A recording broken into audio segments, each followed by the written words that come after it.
잘 들린가요? 네. 네. 오늘은 하나님께 열매를 맺으려면이라는 주제로 요한복음 15장 1절로 6절까지 말씀을 봉독하면서 형제 자매님들과 교제를 나누길 바랍니다.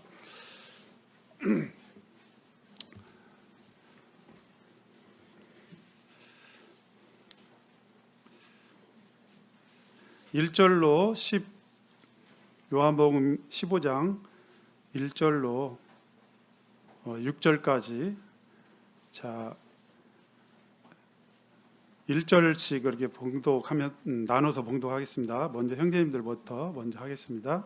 시작. 나는 참 포도나무요 내 아버지는 농부라.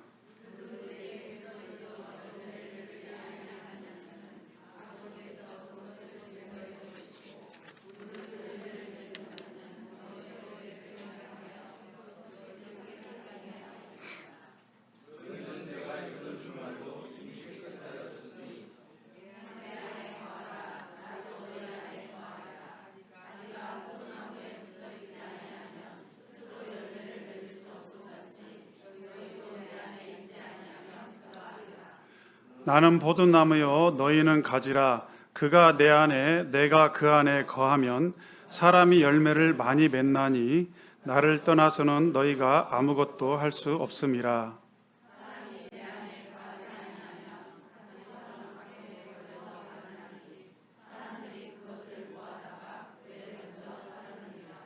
네, 감사합니다. 네, 지난 시간까지 해서요. 요한일서 말씀을 이렇게 하면서 두 가지를 좀 함께 두 가지 포인트를 나누게 됐습니다. 첫 번째는 하나님과 사귐을 가지려면이라는 어떻게 해야 되는가라는 부분. 두 번째는 뭐죠? 하나님 앞에 범죄하지 아니하려면. 자, 오늘은 같은 요한이 쓴 요한복음을 보면서 요한복음 15장을 보면서 하나님 앞에 우리가 열매를 맺으려면 어떻게 해야 되는가? 혹시 이 자리에 하나님 앞에 나는 열매 맺는 일은 별로 관심이 없다 하시는 분 계십니까? 예, 그런 분은 듣지 않으셔도 됩니다. 예, 이 요한복음 15장 1절로 6절 말씀은 암송해 놓어도 참 좋은 것 같습니다. 왜 그러냐면 사람은 이렇게 한계가 있고 제한이 있고 그렇습니다. 연약합니다. 그래서 이렇게 생활하다 보면 잘 잊어버려요. 생활에 묻히고 생활의 염려와 근심에 묻힙니다. 그래서 바삐 이 세상 살다 보면 그냥 살아갈 때가 많아요.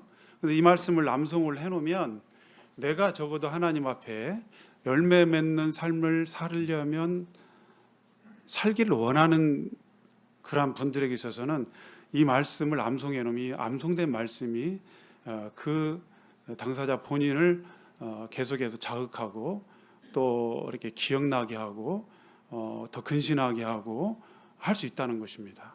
그래서 금과학조 같은 이 말씀은 이렇게 문맥을 따라서 이해하면 이 말씀이 암송하기가 쉬워져요. 덮어놓고 암송하면 굉장히 힘든데, 그리고 이 요한복음 이 15장 말씀은 저도 우리 형제 자매님들께 한번 여쭤보겠습니다. 이 말씀을 자주 보시나요? 저는 이 말씀을 볼 때 아무런 불편함이나 또는 혼란이 없나요? 저는 이 말씀이 조금은 건너뛰어지는 그런 말씀이었습니다. 근데 이 말씀은 굉장히 은혜로운 하나님의 사랑의 메시지가 담겨 있는 말씀이에요. 먼저 왜 그 혼란이나 또 조금은 좀 짐보다도 좀 혼란스럽고 조금 거리끼는 이런 말씀이 되냐면 그 2절에 제거해 버린다는 이 동사 있죠. 이게 영어로 보면 cut off입니다. 그래서 잘라서 버린다는 거예요. 이 말씀을 이렇게 보면 굉장히 우리 마음에 부담이 있을 수 있어요. 또 혼란도 있을 수 있고요. 또 한 가지는 6절에 보니까 뭐라고 나왔어요? 사람이 내 안에 거하지 아니하면 가지처럼 밖에 버려져 마르나니 사람들이 그것을 모아다가 어디에 사른다고요? 불에 사른다. 이 불이라는 단어를 주목해 보면 상당히 또 부담되는 말씀이에요.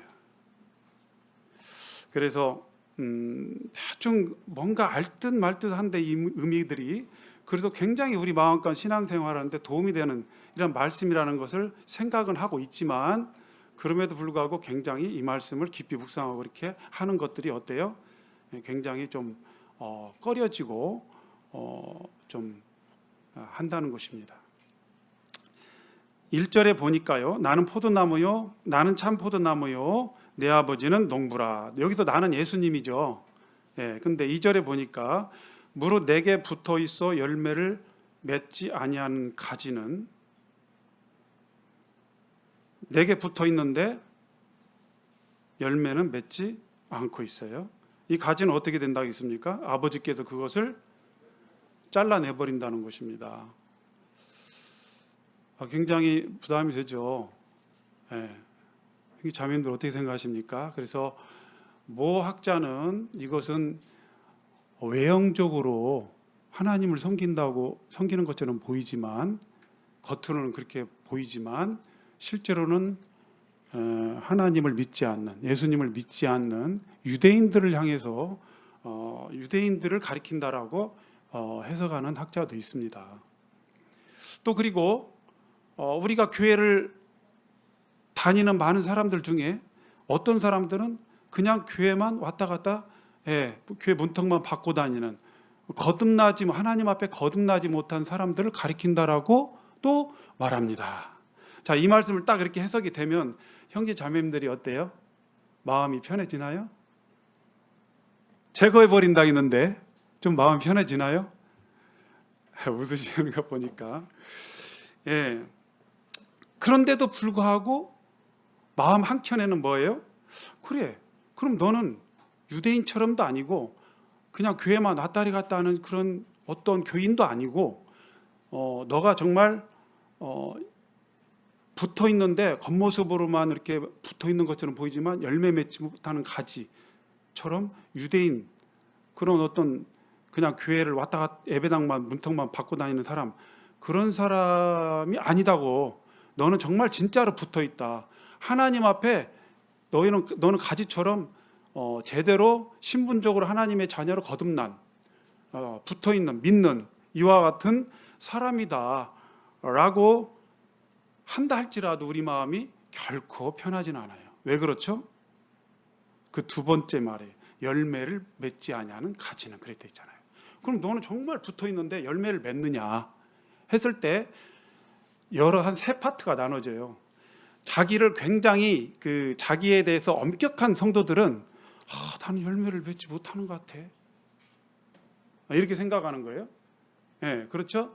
그런 성도일수록 또 조금 자기에 대해서 좀 관대한 성도들은 그래도 나는 열매 조금이라도는 맺지 전혀 맺지 않는 것은 아니야.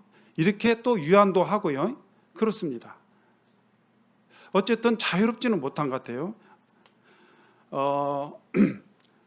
그러나 그냥 넘어가 보겠습니다. 일단 2절 무릇 내게 붙어 있어 열매를 맺지 아니하는 가지는 아버지께서 그것을 잘라서 버린다.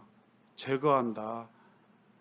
제거해 버리시고 무릇 열매를 맺는 가지는 어떻게 한다 했습니까? 더 열매를 맺게 하리 하여 그것을 깨끗하게 하신대요.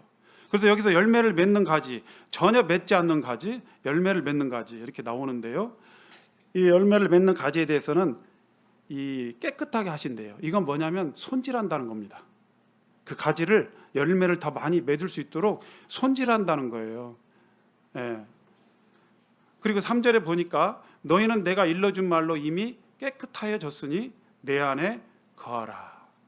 나도 너희 안에 거하리라. 조금 부담된 말씀 6절로 바로 넘어가서 일단 보겠습니다. 6절 사람이 내 안에 거하지 아니하면 가지처럼 밖에 버려져 어떻게 된다 했습니까? 마르나니 그랬어요. 사람이 여기서 내 안에 거하지 아니하면 밖에 버려져서 마른다. 여기서 사람은 누구를 말할까요? 구원받지 못한 사람들을 말하나요? 구원받은 성도를 말하나요? 사람은 다 누구나 다 포함되는 거예요. 믿지 않는 사람이든 믿는 사람이든. 근데 이 사람들이 내 안에 거하지 아니하면, 주님 안에 거하지 아니하면 어떻게 된다 했어요? 가지처럼 밖에 버려진다 했어요. 거기서 나아가서 마른다고 그랬어요. 거기서 나아가서 사람들이 그것을 모아다가 불에 사른다고 그랬어요. 살라버린대요. 이쯤 되면 설설 마음이 불편할 수 있죠. 그러면 나는 이거 까딱하다가 이거 어떻게 되지? 성경 말씀에 보니까 예수님은 키를 들고 타작마당을 정하게 깨끗하게 해놓고 키질을 하면서 알곡은 모아서 곳간에 드리고 쭉정이는 꺼지지 않는 물에 태우신다고 했는데, 그는 불과 성령으로 세례를 베푼다고 했는데, 성령으로 세례를 받아야 되는, 나는 이제 불 세례를 받는 이랬던 사람들도 있는데, 이 불은 심판이잖아요. 하나님의 심판이잖아요. 이거 어떻게 되는 거냐? 이거 불사른데. 굉장히 조금 불편한 이런 말씀인 것 같아요. 형제 자매님들은 어떻습니까? 그러니까 나는 열매 맺는 사람 가지야라고 하지만 내 양심은 내 삶을 봤을 때 선뜻 그렇게 말하지 못하는 성도들도 있을 수 있어요, 없어요? 양심은 속일 수 없습니다. 이 지식, 이론, 진리 이런 걸 따지기 전에 내 양심에서는 어떻게 되는 것인가 하는 거죠. 그런데 말씀을 이어서 보겠습니다. 4절 말씀 보겠습니다. 이제 포도나무가 열매를 맺는 방법이 나와 있어요. 거기 보니까 내 안에 거하라, 나도 너희 안에 거하리라. 가지가 포도나무에 붙어 있지 아니하면 스스로 열매를 맺을 수 없음같이 너희도 내 안에 붙어 있지 아니하면 그러하리라. 여기 참고로 불은요, 우리가 이분법적으로 이렇게 생각을 하게 되면 굉장히 어려워요. 불은 천국 아니면 지옥 이렇게 딱딱.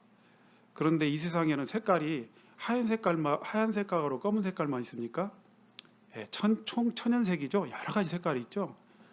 이 말씀을 지옥, 심판 이렇게 딱 규정해버리면 이 말씀을 통해서 제가 배울 게 없어요, 우리가. 그리고 이 말씀은 믿지 않는 자들에게만 적용돼야 될 이와 같은 저기로 됩니다. 진짜 거듭나지 못했기 때문에 열매를 맺지 못하는 사람들도 있어요. 물론 진짜 거듭나지 못해. 그러나 분명히 이 사람은 포도나무에 붙어있는 가지인데, 포도나무에 거하는 가지 같은데 열매를 맺지 못하는 가지들이 보입니까? 안 보입니까? 그것이 전혀 없다고 볼 수 있나요? 저는 그렇게 장담을 못합니다. 확언을 못합니다. 우리 삶은. 그래서 여기에서 이 불을 이분법적으로 이건 지옥이다, 심판이다 이렇게 아니라 그렇게 규정을 하면 이 말씀 은혜가 되지 못해요. 여기 불은 뭐냐면요, 무용지물이 된다는 것입니다. 무가치하게 돼버린다는 거예요. 소금이 그 맛을 잃어버리면 소금입니까? 소금 아닙니까? 근데 우리를 세상의 소금이라고 했는데, 성도들이 그리스도인의 맛을 잃어버리면 그리스도인입니까? 그리스도인 아닙니까? 우리가 하나님 앞에 열심히 잘해가지고 성화의 단계에 깊이 들어갔기 때문에 우리 옛사람이 죽은 겁니까? 그리고 우리는 새 사람입니까? 그때서? 그게 아니죠. 우리는 하나님 앞에 믿는 순간, 거듭난 순간 어때요? 하나님 앞에 새 사람이 되었잖아요. 우리는 소금이에요. 이미 우리의 정체성은 뭐다고요? 이미 소금이라고요. 우리는 빛이라고요. 근데 소금이 맛을 잃어버리면 어떻게 돼요? 아무 쓸데가 없어 다만 밖에 버려져 어때요? 밟힌다 그랬어요. 빛이 환하게 비추기 위해서 등경위에 둬야 되는데 말 아래 속에다 넣으면 어때요? 말 아래 속에다 어떻게 돼요? 전혀 빛의 역할을 할 수가 없어요. 그래서 우리의 그리스도인의 정체성을 회복하라, 내가 누군지 그것을 회복하라라고 말씀하시는 것이지, 너는 빛이 아니고 너는 소금이 아니야, 너는 그리스도인이 아니야, 믿는 사람이 아니야, 거듭나지 못하다, 너 거듭난 거 취소야, 이게 아니라는 거예요. 그래서 이 말씀을 이렇게 보게 되면 그런 의미로 이 말씀은 6절 말씀은 사실 그 주석하는 많은 분들 보면 이게 지옥이라고 심판이라고는까지 나오지는 않는 것 같더라고요. 그래서 무가치하게 된다 하는 것입니다. 그래서 여기서 붙어 있다, 거한다는 이 말은 단순히 우리가 하나님 앞에 거듭난 하나님의 자녀들이다, 신분적으로 하나님의 자녀로 거듭났다라는 그 이상의 의미가 있다는 거예요. 내가 하나님 앞에 붙어 있고 붙어 있는 가지는 또 그 안에 거하는 가지는 열매를 맺게 되는데, 그러면 이 붙어 있다는 의미야, 이 거한다는 이 의미는 무엇이냐? 단순히가 하나님 앞에 믿고 구원받았다, 그 의미만이 아니라는 거예요. 그 이상의 의미가 있다는 거예요. 조금 이따 이제 이 답이 나오는데, 해답이 나오는데, 이 말씀 통해서 성경에는 성경이 너무 정교해요. 수학 공식 같아요. 이 공식대로 이 말씀을 우리가 삶에 적용하면 그대로 됩니다. 진리의 말씀이기 때문에요. 그래서 4절에 보니까 내 안에 거하라, 나도 너희 안에 거하리라. 가지가 포도나무에 붙어 있지 아니하면 스스로 열매를 맺을 수 없음같이 너희도 내 안에 있지 아니하면 그러하리라. 내 안에 있지 아니하면, 내 안에 거하지 아니하면, 붙어 있지 아니하면, 여기 붙어 있지 아니하면 그랬죠? 열매를 맺지 못한대요. 그러면 붙어 있으면 열매를 맺는다는 거예요.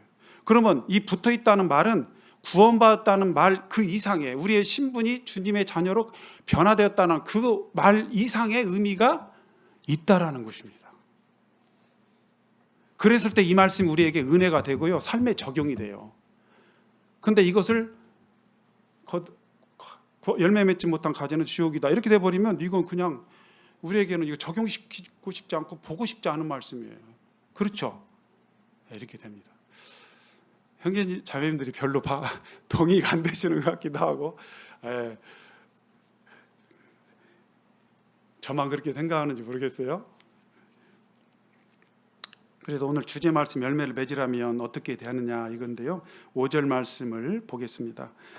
자, 나는 포도나무여 너희는 가지라. 그가 내 안에 내가 그 안에 거하면 사람이 열매를 많이 맺나니 나를 떠나서는 너희가 아무것도 할 수 없음이라. 아무것도 할 수 없다.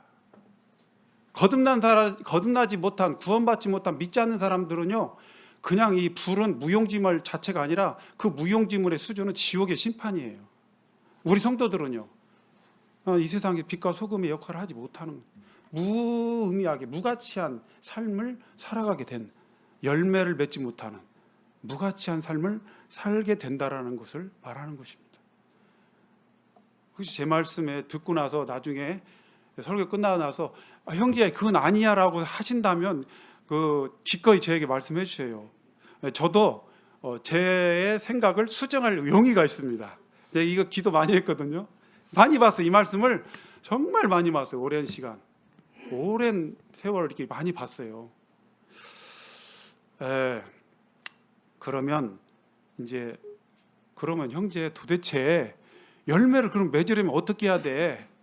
거해야 된다 했죠? 그럼 그 거하는 방법이 뭐야? 어떻게 하면 거하는 거야? 이쯤 되면 궁금하지 않으십니까? 그걸 말씀드리겠습니다. 어디서요? 참고서에서 말씀드린 게 아니고, 어떤 설교집에도 하는 게 아니고, 여기에 답이 나와 있어요. 바로 뒤에 나와 있어요. 너무 싱겁지 않나요? 9절 말씀 보겠습니다. 9절. 참 요한 사도가 참 섬세해요. 이렇게 잘 이 말씀을 듣는 모든 성도들을 너무 편하게 잘 인도하시려고. 9절 보니까, 자, 읽어보겠습니다. 9절 10절 시작.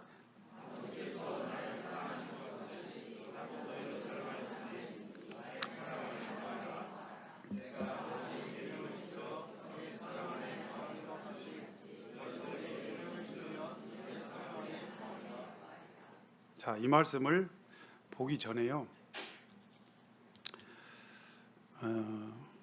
제거해 버린다는 동사를 다시 한번 좀 살펴보도록 하겠습니다. 죄송합니다. 제거해 버린다는 뜻이 뭘까요? 영어석이 cut off, 잘라낸다는 뜻인데요. 원어상으로 보면 아이레이라는 말이에요. 아이레이. 이 말은 뭐냐면 진짜 제거해 버리는 거예요. 이런 의미도 있어요. 근데 그 뒤에 무슨 의미가 있냐면 집어 올리다, 들어 올리다라는 뜻이 있어요. 뭐라고요? 집어 올리다, 들어 올리다. 그럼 뭘 집어 올릴까? 가지를 집어 올린대요. 가지를 들어 올린대요. 이게 뭐냐면 우리나라의 포도나무는 나는 직접 재배하지 않았기 때문에 어떻게 되는지 잘 알지는 못하겠습니다만은 팔레스타인의 그 지방의 포도나무는 특징이 있대요. 뭐냐면 밑줄기 있잖아요. 밑줄기에서 자라나는 가느다라는 여러 줄기들이 있대요. 다시 말하면 가지겠죠. 가지들이 땅을 긴답니다. 처음에. 그렇게 한 1년에 2m에서 4m 정도로 자란대요. 그럼 이걸 계속 놔두면 어떻게 돼요? 안 되죠. 그래서 일정한 때가 되면 이렇게 막대기를 세워서 묶어서 이제 그 어떤 걸개에다가 걸어놓도록 할 수 있도록 타고 올라갈 수 있도록 한다든지 이제 그렇게 하는 것이죠. 그렇지 않으면 무게를 지탱할 수 없으니까. 그런데 어쨌든 처음에는 그렇게 기어서 올라간다는 거예요. 그러다 보면 여기 문제가 생기는데 땅바닥에 둔 가지들이 어떻게 돼요? 시간이 흐르다 보면 흙먼지와 진흙이 거기에 쌓인답니다. 그러면은 뭐가 차단돼요? 햇빛이 차단되고 양분이 차단되는 거예요. 그럼 자라날 수 있어요? 안 되잖아요. 열매를 맺을 수 없잖아요. 그래서 이것을 들어 올려 가지고 깨끗이 씻어준대요. 가지를. 이해 가신가요? 그래서 들어 올린다는 거예요. 그게. 그래서 햇빛과 영양분이 공급받도록 잘 자라나도록 열매 맺도록 해준다는 겁니다. 자, 이쯤 되면 굉장히 은혜롭지 않습니까? 감사합니다. 네, 아멘. 네, 은혜롭잖아요. 하나님께서 얼마나 우리를 섬세하게 돌보시고 이끄시는지. 너희는 이 세상을 사랑하지 말라. 이 세상을 사랑하는 자는 아버지의 사랑이 그 속에 있지 아니하니. 이 세상에 있는 것들은 육신의 정욕과 그렇죠? 육신의 안목과 이생의 자랑이다. 이런 것은 다 아버지께서 온 게 아니다. 세상으로부터 왔다. 그래서 우리가 이 세상에 살다 보면 그렇게 찌꺼기들이, 이 세상의 찌꺼기들이 우리 마음에 쌓인다는 거예요. 진흙처럼. 그리고 하나님으로부터 오는 이런 말씀과 사랑이 우리는 필요한데, 이 은혜가 필요한데 이런 것들을 받지 못하고 살아가는 거죠. 성장하기가 힘든 거죠. 그 다음에 두 번째, 여기 보면 열매 맺지 아니하는 가지는 들어 올린다고 했는데 두 번째 가지 무슨 가지입니까? 2절에 무릇 열매를 맺는 가지가 있잖아요. 그럼 이 맺는 가지는 어떻게 해야 되느냐? 여기 보면 뭐라고 했습니까? 우리 농부 되신 우리 주님께서 어떻게 하신다고 그랬어요? 깨끗하게 하신다 했어요. 이 깨끗하게 한다는 건 뭐냐면 손질한다는 거예요. 그래서 제가 이 포도나무를 농부들이 도대체 어떻게 손질하는가를 한번 봤어요. 우리나라 농부들이 어떻게 하냐면 이렇게 이제 줄기가 있으면 가지가 옆으로 뻗잖아요. 가지가 뻗으면 이 가지가 가진 거예요. 이 가지가 뻗으면 줄기에서 가지가 뻗으면 눈이 이게 줄기다면 가지가 뻗으면 눈이 이렇게 계속 있는 거예요. 그러면 이 눈을 하나 두 개만 남겨놓고 잘라버려요. 왜 그럴까요? 안 자르놓으면 멀리서 봤을 때는 가지가 무성하고 나뭇잎이 무성하니까 풍성하게 보이잖아요. 근데 가까이서 보면 빛 좋은 게살구라고 아무 열매가 없어요. 왜? 그 눈들에게 뭐가 나요? 싹이 나죠? 싹이 나서 가지가 또 뻗잖아요. 그러면 이 또 다른 이 눈들을 내비두면 어떻게 돼요? 계속해서 이것을 영양분을 뺏어가는 거예요. 그렇기 때문에 이걸 잘라주더라고 이렇게. 여기서 가지치기 하는 일은 뭐가 같을까요? 영적으로 우리에게 주님이 주시는 교훈이 있습니다.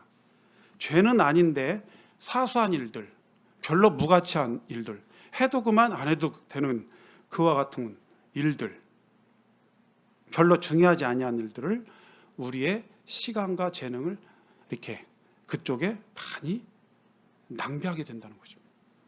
그 열매를 풍성하게 맺지 못하는. 물론 열매를 맺는데 더 맺게 하려 그랬다 했죠. 여기 보면 한번 2절 보겠습니다. 2절 읽어볼게요. 시작. 무릇 내게 붙어 있지만 열매를 묻지 않은 가지는 아버지께서 그것을 제거해 버리시고, 그 다음 읽어보겠습니다. 시작. 무릇 열매를 맺는 가지는 더 열매를 맺게 하려 하여 그것을 깨끗하게 하시느니라. 그래서 손질한다는 거예요. 현대의 성경에 보면 손질한다고 그랬어요. 여러분, 우리가 하나님 앞에 열매 맺는 데 있어서 이런 것들에 많이 우리가 우리의 시간과 재능을 낭비하게 된다라는 것입니다. 근데 우리 주님은 그것들을, 우리 삶을 어떻게 해야 살기를 원하실까요? 심플하게 살기를 원하는 것 같아요. 심플하게. 누구를 향해서요? 세상을 향해서? 세상을 향해서 심플하게 살아보겠다, 그런 분 계십니까? 절대 그러면 안 되죠. 세상을 향해서 심플하게 살면 그 마지막은 뭐예요? 쓴열매예요. 고난입니다. 고통이고 아무 낙이 없어요. 우리가 주님을 향해서 심플하게 산다, 이것은 단순하게 산다. 우리 믿음이 그것은 단순하게 된다. 우리가 순수한 믿음, 그 말은 뭐냐면 이물질이 별로 끼어있지 않는 믿음을 순수하다고 하잖아요. 순수한 믿음이란 건 뭐냐면 오로지 주님으로만 이렇게 되어 있는 그 순도가. 근데 주님 90%, 세상 10%, 어떤 사람은 주님 50%, 세상 50%, 이거 다 다르잖아요. 우리 믿음이 순수하다는 건 뭐냐면 순도가 어떤 사람은 90% 간 사람, 99%, 어떤 사람은 100% 간 사람이 있고 어떤 사람은 10%이 정도일 분들도 계셔요. 그래서 주님은 이것을 계속해서 이렇게 손질을 하게 되는데, 손질을 어떻게 할까요? 손질을 하면 가지가 입이 있으면 말을 할까요, 안 할까요? 뭐라고 말하죠? 아야아야 하겠죠? 아프다고 할 거예요. 그러죠? 우리가 참 살다 보면 우리가 소망하고 간절히 원하는데 원한 대로 되지 않아요. 일이. 그걸 원하는 걸 얻지 못해요. 그래서 우리가 실망해요. 그리고 낙심해요. 그 다음에 하던 일이 실패해가지고 좌절하고 절망합니다. 또 내가 잘못했던, 내가 잘못하지 않았던 어떤 고난이 내게 닥쳐와요. 그러죠? 이런 모든 것들을요, 하나님께서는 합력해서 선을 이루셔요. 하나님의 뜻대로 부르심을, 하나님을 사랑하는 자, 곧 하나님의 뜻대로 부르심을 입은 자들에게는, 자에게는 모든 것이 합력해서 뭘 이룬다? 선을 이룬대요. 로마서 8장 28절에. 내가 원했던, 간절히 원했는데 안 됐어. 막 눈앞이 깜깜하고 암담해. 밥도 안 넘어가. 잠도 못 잘 것 같아. 불안해. 근데 뭐예요? 하나님은 왜 이렇게 했을까? 더 좋은 것을 예비했을 거야. 로마서 8장 28절 말씀을 보면서 그렇게 생각하는 성도는 어때요? 그 마음에 성령께서 평안함을 주셔요. 근데 이 문제, 이 현재 상황에 꽉 잡혀 있으면 이건 정말 밥도 안 넘어가요. 그러지 않아요? 힘들어. 너무 고통스러워. 오늘 어떻게 지낼까? 누구한테 말도 못하고. 이거 어떻게 해야 돼? 우리의 믿음을요, 강하게 만듭니다. 우리의 믿음을 크게 만들고 순수하게 만들어요. 이제 이런 것들이 또 어떤 것은 징계라는 게 있습니다. 징계. 우리 히브리서 말씀 한번 열어서 이 말씀 손 넣고요. 히브리서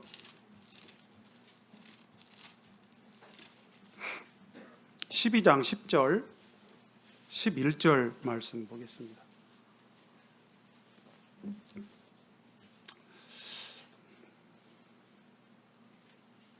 10절 11절 같이 읽겠습니다. 시작.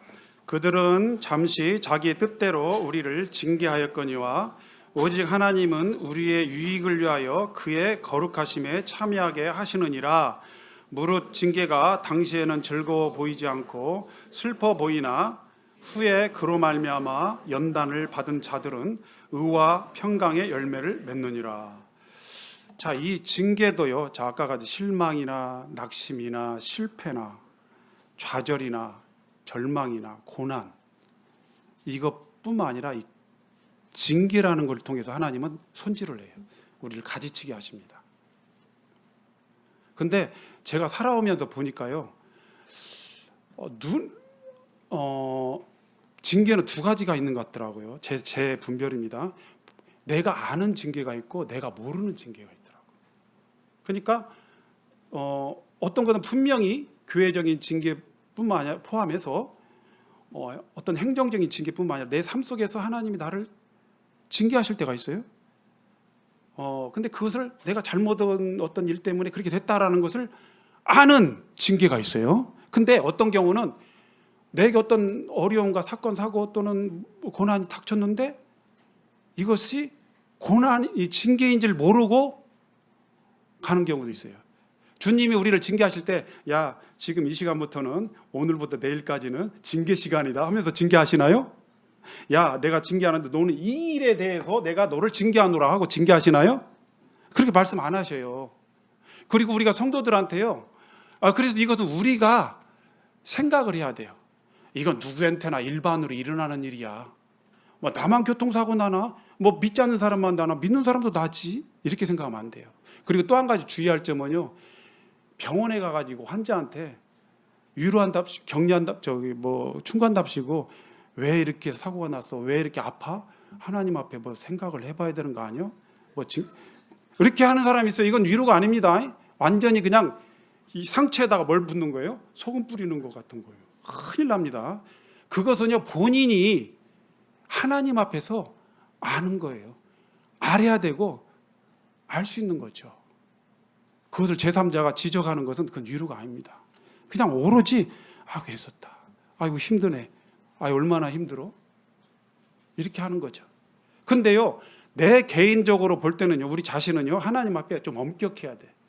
그냥 그래 있는 일이지 뭐 누구나 뭐 노상 일반적으로 있는 일 아니야 이렇게 생각하는 성도는 그것이 하나님의 이 징계를 통한 다루심에 손질에 있어서 그걸 하나님의 어떤 지금 나를 이렇게 다루시는구나라는 생각을 하는 성도하고 그렇지 않은 성도는 어때요? 달라요. 하는 성도는, 하지 않는 성도는 그냥 살아가요. 아무 의미가 없어. 유익이 없어. 하는 성도는요, 주님이 나를 뭔가 뜻한 바가 있구나. 내가 자신을 돌아보고 내 자신을 하나님 앞에 더 가까이 나가게 하고, 믿음을 더 강하게 하고, 또 순수하게 하고, 또 하나님을 더 닮게 하시고, 또 하나님 앞에 하나님의 거룩하심에 더 참여하게 하고, 더 삶을 성결하게 이렇게 다시금 죄에서 돌이키게 하고, 이렇게 한다는 말입니다. 그래서 열매를 어떻게 해요? 풍성하게 맺도록 하신다는 거예요.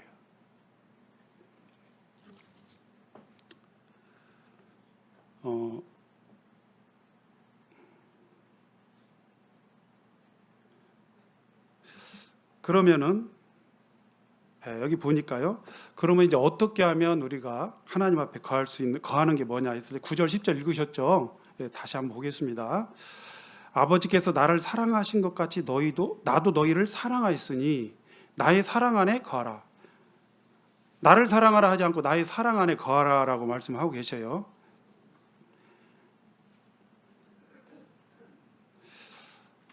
사도 요한이 하나님을 사랑할 것을 요한일서에서 말씀하시고, 형제를 사랑할 것을 말씀하시고, 여기서도 사랑할 걸 말씀하고 계시는데 조금 표현을 달리해서 사랑 안에 거하라 라고 말씀하고 계셔요.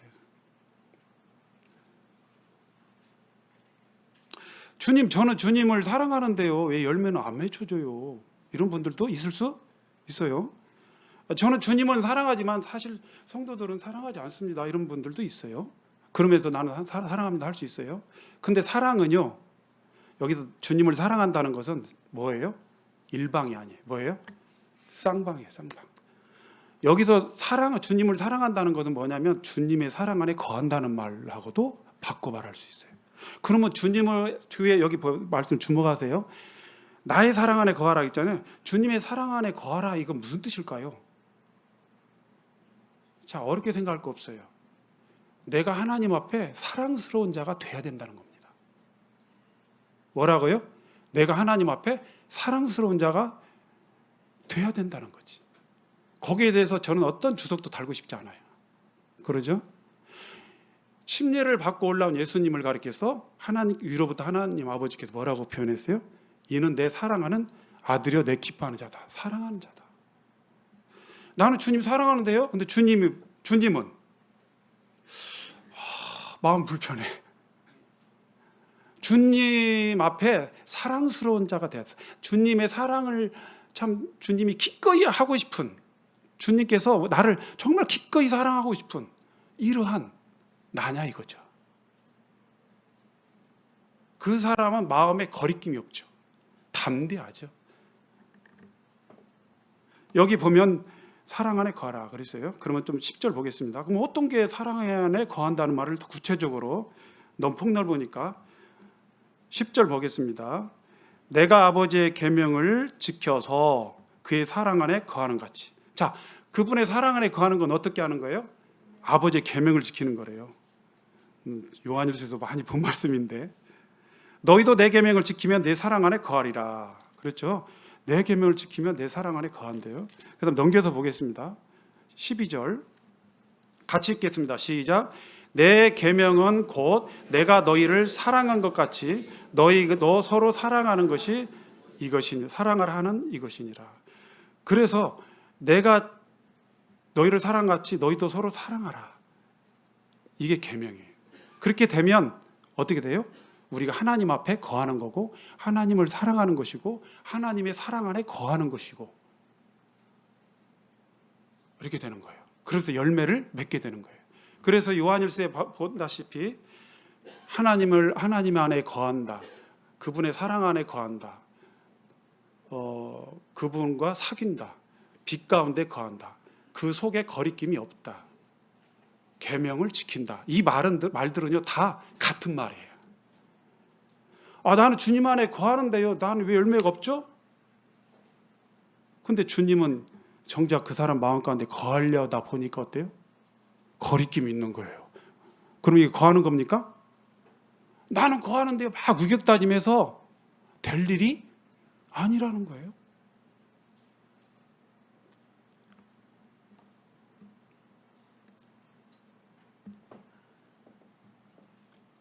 근데 공교롭게도 이렇게 하나님과 사귐을 가지려면 어떻게 해야 된다 했어요? 빛 가운데 거하여 그 형제를 사랑하는 자는 그 속에 거리낌이 없느니라.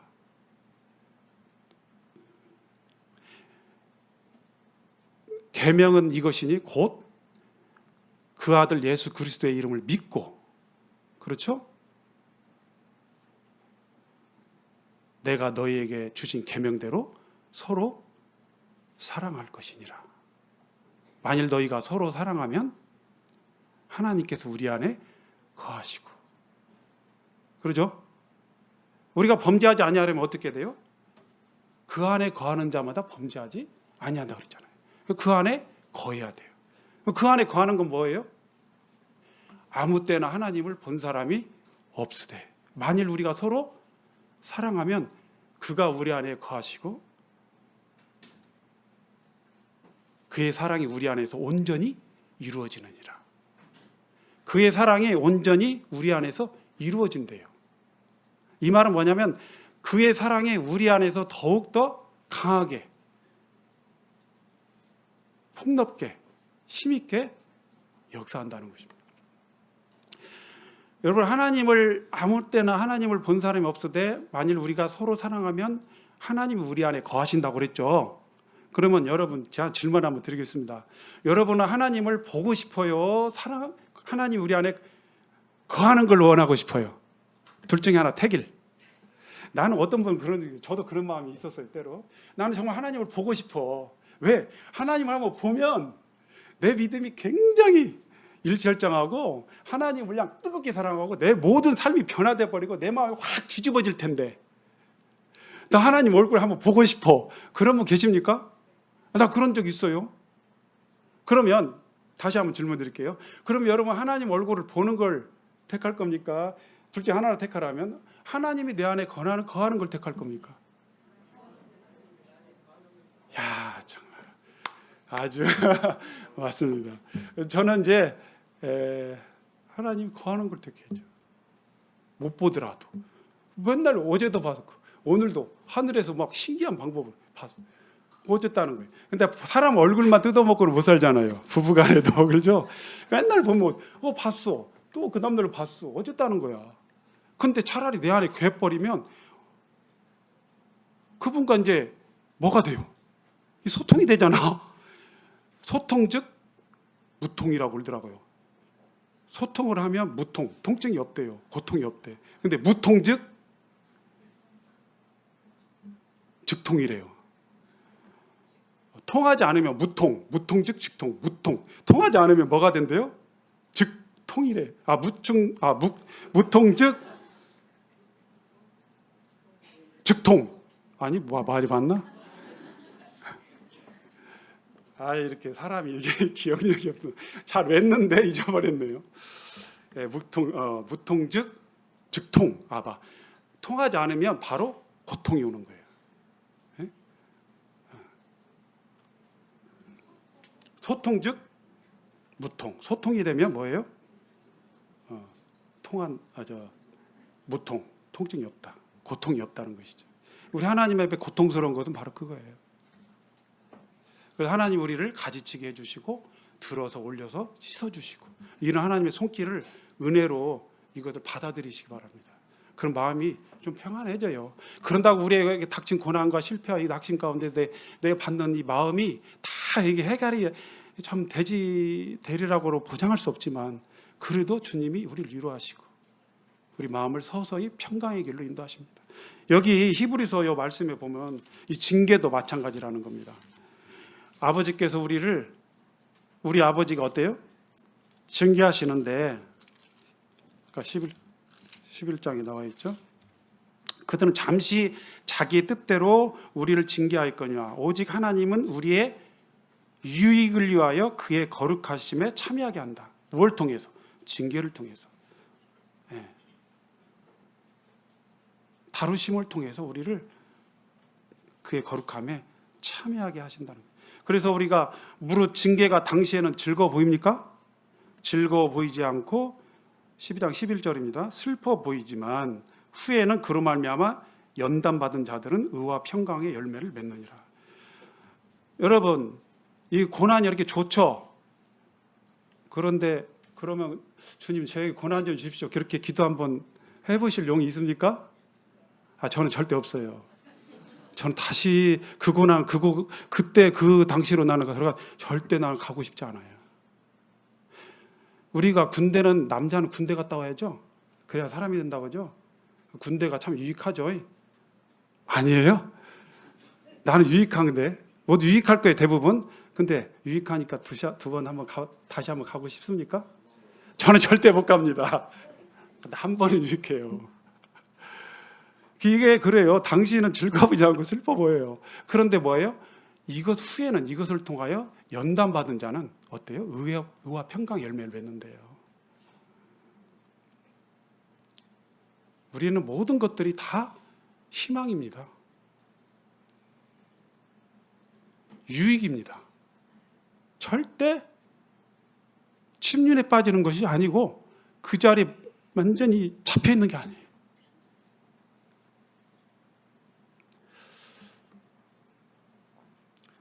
혹시 여러분 그 부질이란 뜻 아세요? 부질없다. 혹시 아시는 분 계십니까? 우리 부질없다. 그러죠? 인생 참 부질없어. 그러죠? 부질없는 인생. 이게 뭘까요? 이 부질없다는 뜻이 뭐냐면 실속이 없다. 쓸모가 없다. 이런 뜻이래요. 근데 이 실속이 없다, 쓸모 없다 이런 뜻인데 우리 쇠를 보면 쇠가 이렇게 강해지려면 불 속에다 넣었다 뺐다, 물 속에다 넣었다 불 속에다 넣었다 해야 돼요.